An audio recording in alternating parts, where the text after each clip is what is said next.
Hello guys. वैसे तो आपने बहुत से राजाओं के बारे में सुना होगा, लेकिन आज मैं आपको एक ऐसे राजा के बारे में बताऊंगी जिन्होंने अपने वचन के लिए अपने राज्य का राजपाट त्याग कर शमशान घाट में चंडाल का जीवन व्यतीत किया। हेलो गाइस, मैं आप सभी का अपने यूट्यूब चैनल पर स्वागत करती हूँ। राजा हरिश्चंद्र का जन्म आज से लगभग 8000 वर्ष पहले हिंदू पंचांग के पोष माह के शुक्ल पक्ष की पूर्णिमा के दिन सूर्यवंश में हुआ था। सूर्यवंश को इक्ष्वाकुवंश व रघुवंश के नाम से भी संबोधित किया जाता है। भगवान श्री राम राजा हरिश्चंद्र के ही वंशज थे। राजा हरिश्चंद्र के पिता सूर्यवंशी राजा सत्यव्रत थे। राजा हरिश्चंद्र अयोध्या के राजा थे। उनके कुलगुरु महर्षि वशिष्ठ थे। राजा हरिश्चंद्र ने रासु यज्ञ करके चारों दिशाओं के राजाओं को रणभूमि में परास्त कर चक्रवर्ती सम्राट की उपाधि प्राप्त की थी। वे एक सत्यवादी, निष्ठावान एवं शक्तिशाली सम्राट थे। उनकी प्रजा सुख, समृद्धि व शांति से जीवन व्यतीत करती थी। राजा हरिश्चंद्र की पत्नी का नाम तारामती था। विवाह के बाद बहुत समय तक सम्राट व सम्राज्ञियों किसी संतान की प्राप्ति नहीं हुई। संतान प्राप्ति हेतु कुलगुरु वशिष्ठ जी ने सम्राट को यज्ञ द्वारा जलदेव वरुण जी को प्रसन्न करने का उपाय बताया।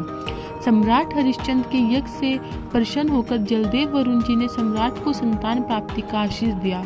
वरदान के कुछ समय बाद सम्राट को पुत्र रत्न प्राप्त हुआ। पुत्र का नाम रोहित रखा गया। इसके बाद सम्राट पूरे परिवार के साथ सुख से जीवन व्यतीत करने लगे।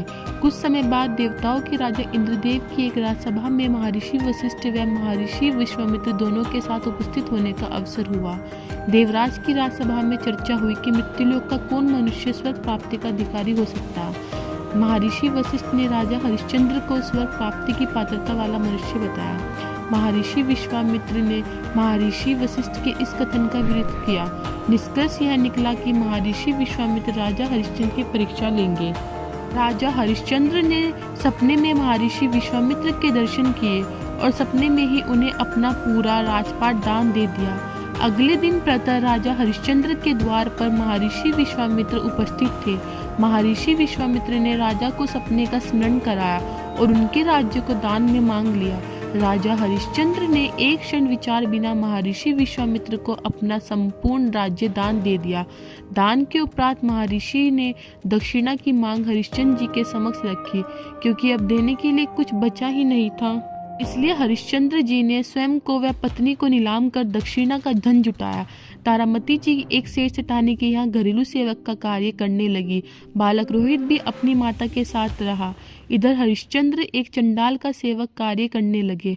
हरिश्चंद्र का कार्य दाह संस्कार के बदले मूल्य वसूलने का था। कुछ समय ऐसे ही बीता। सेठानी ने बालक रोहित को भगवान की पूजा के लिए फूल तोड़कर लाने को कार्य सौंप रखा था। एक दिन बगीचे में फूल तोड़ते समय रोहित को एक सांप ने डस लिया। रोहित मृत्यु का ग्रास बन गया।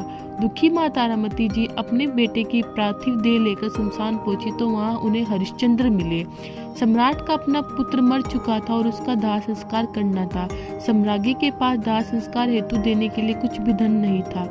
इन सब के बावजूद राजा हरिश्चंद्र अपने धर्म पर अडिग रहे। उन्होंने सम्राज्ञी को दाह संस्कार की अनुमति देने से मना कर दिया। सम्राज्ञी ने धर्म के मार्ग में सम्राट का साथ देते हुए अपनी साड़ी का एक भाग फाड़कर उसे दाह संस्कार का मृत्यु चुकाने का निर्णय किया। सम्राज्ञी ने जैसे ही साड़ी फाड़ी, देवताओं ने राजा हरिश्चंद्र की विजय का घोषणा कर दी। महर्षि विश्वामित्र की परीक्षा में हरिश्चंद्र सफल हुए। उल्लासित देवताओं ने शमशान पर पुष्पों की वर्षा आरंभ कर दी। प्रसन्न विश्वामित्रा जी ने वहां उपस्थित होकर अभिमंत्रित जल छिड़ककर रोहित को पुनर्जीवित कर दिया। देवताओं ने राजा हरिश्चंद्र को स्वर्ग में आमंत्रित किया, किंतु हरिश्चंद्र अभी भी धर्म पर अडिग रहे। उन्होंने अपनी प्रजा का विचार कर कहा कि वे स्वर्ग तभी आएंगे जब उनकी प्रजा को भी स्वर्ग में एक दिन व्यतीत करने का अवसर मिले। सम्राट हरिश्चंद्र जी ने जो कहा वैसा ही हुआ। रोहित ने सूर्यवंश को आगे बढ़ाया। आगे उनके वंशज सम्राट रघु हुए एवं भगवान श्री राम जैसे प्रतापी राजा हुए।